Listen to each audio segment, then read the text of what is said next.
Yeah. Boom to the hay, all you sports fans out there in the tubosphere, to you, the individuals, part of the collective. Welcome to Fast Track Sports Track Highlights here on Talk Radio version of the OMSR. I am your brief but concise host, Will, the alternative ESPN Sports Thrill. Going through the final round, from the Final Four to who wins the whole enchilada of Bracketology Breakdownology. Second year the OMSR has done this. I always do a little show like this, let you know the clip order coming up and the whys and wherefores. You get a significantly longer highlights reel that way, plus a quickie sport rant of the segment. Excuse me. All the video highlights courtesy to ESPN and crew number 2. I'll get to that in a sec. Everything else to the OMSR. Alright, so last night I'm sitting there, I want to cover bracketology. I'm thinking, alright, we're going to burn the midnight oil, we're going to go into 0100. Not a prayer. After all the major conferences that the OMSR covered, to give you guys an idea, not just for the passion of the game, having played it for 34 years and 30 years watching college ball and had my own brief stint until I blew up my ankle. This is the platform flagship category. When I see that and you look at the description on this particular playlist, without a doubt. So, that did happen. And then, get rudely awakened this morning by a 4.9 quake, jolted me out of bed at 0620. It's like, alright, let's roll as of right now. So yeah, this has been, today, it's been a marathon session for Bracketology Breakdownology since 0630 Pacific time.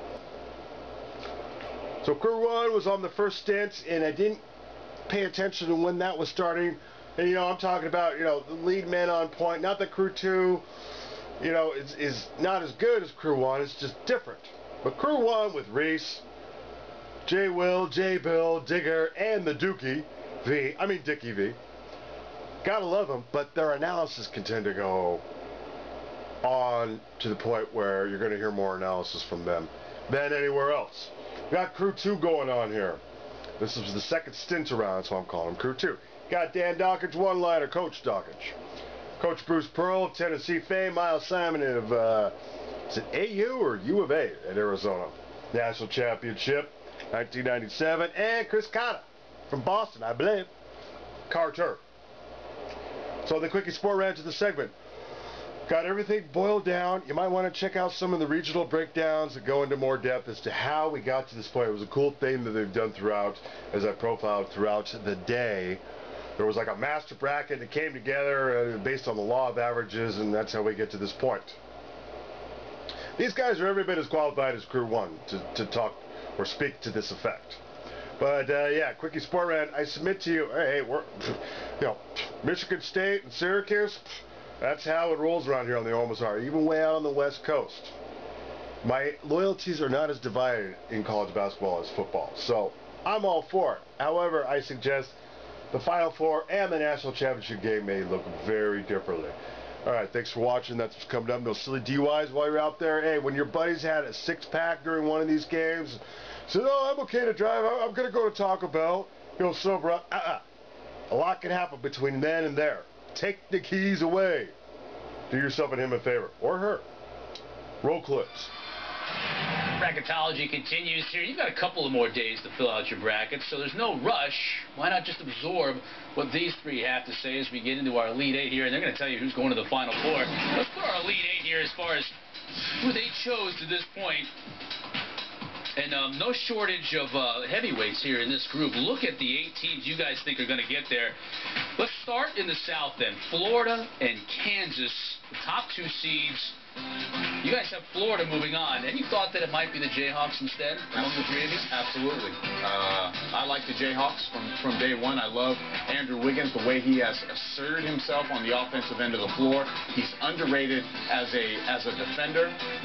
Joel Embiid, and I'm basing this on Embiid being back. That'll be a big difference maker for them. Their front line can match up with what Florida puts out there on the front line.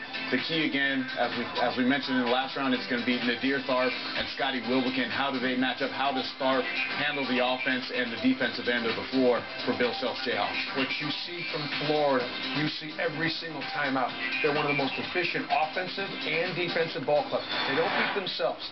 They take high percentage looks. They're a great offensive rebounding team. And then defensively, they just put the wood on you. I mean, they're physical, and if they miss it, they run and go get it. The biggest thing they've done as the season's progressed, they are shooting the three ball much better now than they were. Coach, you mentioned Iowa State. And when you look at Iowa State and Michigan State, I know you guys all like Michigan State in terms of coming together right now at the end of the year, but the mayor's done an unbelievable job with Iowa State in terms of keeping them together all year long. You have to give them a pretty good chance against Michigan State. Yeah, I do, because I love what Fred Hoiberg does on the offensive end of the floor. DeAndre Kane is a big physical guard from the Pittsburgh area that transferred from Marshall, has put up phenomenal numbers. But also what he does is Kane can go down in the post, take smaller guys down there. Fred Hoiberg, with his NBA background, utilizes that to his advantage. The 5 and 4 men on this team are George Niang and Melvin Edgem. They're only 6'6" and 6'7", but they rebound the basketball well. Those two guys can be put on, they kind of invert their offense at times. Put those two guys on the perimeter, they can shoot threes. Those two bigs can take other big guys off the bounce. And then they have a freshman point guard, Monte Morris, who led the nation in assist-to-turnover ratio, and he wasn't playing 15 minutes a game. In conference play, he was over 30 minutes a game handling the ball a ton. There is a theory in coaching, and I don't know if you subscribe to this or not, and Fred Hoiberg is just completely screwing it up.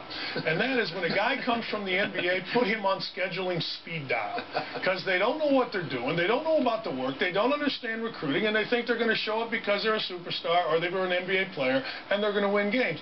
Fred Hoiberg is completely screwing that up. What Fred Hoiberg is doing is what NBA coaches coming to college should do, and that's bring all of the different movements, all the different play designs, all the different end of clock movements, and put it into your offense to the best of your current personnel. He has done that, in my opinion, Bruce, better than any guy that I can remember coming into the NCAA from the NBA. Coach, you know, they say you live by the three and you die by the three, okay? But what people forget is the best three in the game is around the basket.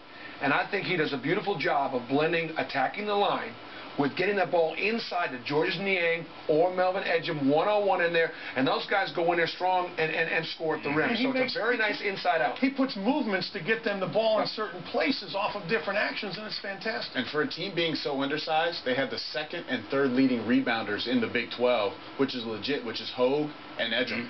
And you guys have Arizona advancing as well to the Final Four, and Louisville beating Michigan.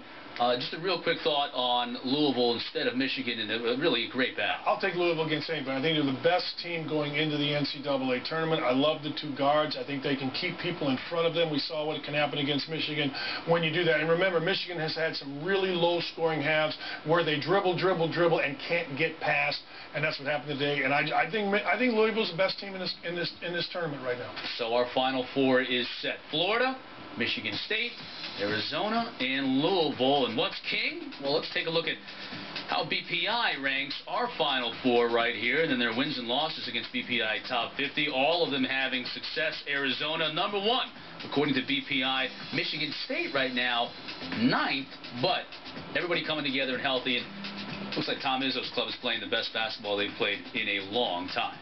We're down to our Final Four here on Bracketology. The 4 teams that will be heading to the Metroplex there the first weekend of April: Florida, Michigan State, Arizona, and Louisville.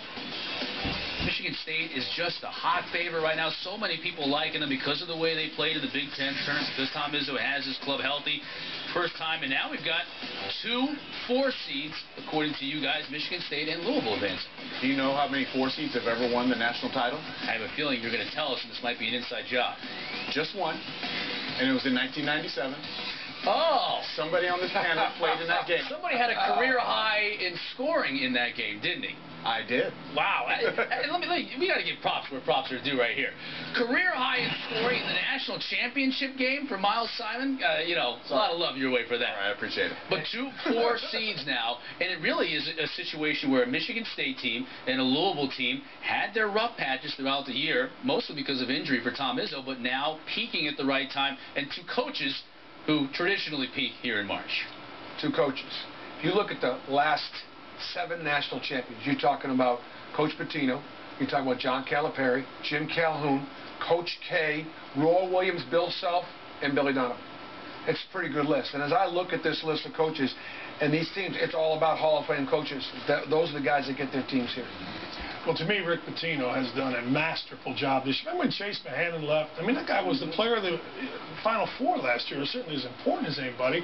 And next thing you know, again, I think they're playing the best basketball out here, but I will say this. Tom Izzo has made this a mission this year to get these two kids, Appling and Payne, to the Final Four. Now, you say, well, he's not playing. Okay, but he has pushed. And today you saw a kid like Alvin Ellis play great. Kid out of Chicago that had committed to Minnesota and then all of a sudden came over, and because he got to play, he and Costello playing pretty good. So I like Michigan State in this. I like Michigan State too, but one thing about Louisville that maybe flies under the radar, in about the middle of the AAC season, Chris Jones got hurt. He got, I think, an abdominal strain, and it gave Terry Rozier a chance to help him develop, give him confidence. Now you have a three-guard lineup that can attack and plays well together, gives Russ Smith time to move off the ball with those guys. I think that kind of flies under the radar on why Louisville has also gotten better. If Michigan State wins a national championship, it's because of Appling and Payne. Those two seniors are going to be the ones that do it. Appling in the backcourt, there were times when he was healthy. We were talking about player of the year stuff. Yep. Player of the year in the entire country because of how he was scoring and leading his team and playing like a point guard in Adrian Payne. Nobody does it better inside and out than Adrian. I think there are a lot of people in the country that are going to have this pick because they're rooting for Tom Izzo and the Spartans. And people in Louisville were complaining exactly about that. Jones and Smith can't play together. That was a big problem in Louisville. Now they can play together. And you three guys have both Michigan State and Louisville in the championship game. It's not about winning 5 games. It's about winning 6 games. Michigan State and Louisville for the national championship. And when you talk about the 4 teams we have in the Final Four here, really 4 future Hall of Famers for sure, and Sean Miller stamping his, already getting his legacy beginning here if Arizona is able to get there. I want to talk about that in a little bit. But first, the champion. Who do you think it's going to be, Dan? Well, I think it's going to be Louisville. I think we all, as a consensus, have Michigan State, but I think it's going to be Louisville. Let me throw something out to you guys. Tom Izzo told me Dawson was out, Payne was out. It's not all bad. They're going to be really fresh for this run. I thought they looked fresh today. Give me your thoughts on that. Yeah, I agree. I mean, that's something that you can save your legs. You don't have to go through, they didn't have to go through the whole grind of a tough Big Ten schedule. So now you're feeling refreshed, ready to go and make that run. I think that's a great point that Izzo makes, and he has obviously the best feel of his team than any of us do. I think freshness is important. I think chemistry is probably even more important. That's what I was going to ask. Not a single guy, and I think we're getting not a single guy on this roster that doesn't feel like they've had a hand in the growth and development of this basketball team. They can withstand either injury or foul trouble or situations because they've been through about as much as a team as anybody has been through, and I think that's why we're kind of leaning towards the Spartans. I think the fact that he rested Payne probably could have played through plantar fasciitis if he had to, but they rested him, took his time. They knew what the bigger picture was National championship, in this case. Big Ten. Exactly. And they were worried about, it wasn't only plantar fasciitis, it was a little bit more to that, and they were worried about if we bring him back, the thing may break, and next thing you know, you don't have Payne for this run, and that's been his, as I said earlier, that's been his focus all year, this run, this time of year. What about legacies here? I mean, you talk about Izzo. I mean, with doing the great job he will have done with this team if he can lead them to a national championship. 2 in a row for Pitino. You talk about, now it's what would be 4 Elite Eights in a row for Billy Donovan and another national championship 10 years or so after the last one. And Sean Miller.